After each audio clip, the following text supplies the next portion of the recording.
భయము ధైర్యము రెండు ఏకకాలమునందు ఇవ్వగలిగినది ఏది అంటే భక్తి ఒక్కటే.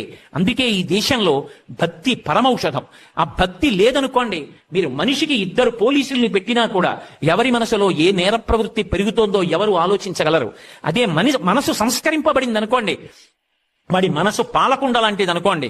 అర్ధరాత్రి అరుణాచలానికి గిరి ప్రదక్షిణం చేస్తూ వర్షంలో తడిచిపోయినటువంటి యవ్వనంలో ఉన్న ఆడది కనపడ్డా, నా తల్లి అపిత కుచాంబ నాకు ఇలా దర్శనం ఇచ్చిందని, అమ్మా కుక్కలు తిరుగుతుంటాయమ్మా, విషక్రిములు వానకి కిందకొస్తాయమ్మా, అన్నగారి లాంటి వాడినమ్మా, నీ బిడ్డ లాంటి వాడిని నేను వస్తాను, రెండమ్మా కలిసి నడుద్దామని నడుస్తాడు. తన ముందు నడుస్తున్నటువంటి స్త్రీలో భ్రమరాంబని చూసి సంతోషిస్తాడు. నా తల్లి నడుస్తోంది, నా తల్లి బిడ్డని తన వెంట నడిపిస్తోంది, అమ్మా ఇంత ప్రేమ అని ఆనందిస్తాడు.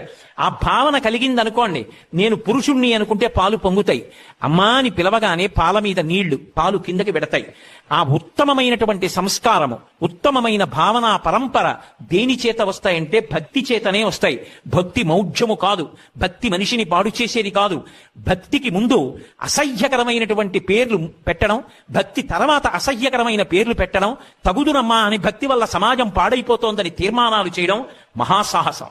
ఈ దేశం ప్రపంచవ్యాప్తంగా గౌరవింపబడింది అంటే కేవలము భక్తి వలన. భక్తి సామ్రాజ్యానికి పట్టాభిషిక్తులైనటువంటి మహాపురుషుల వలన ఈ దేశానికి గౌరవం వచ్చింది.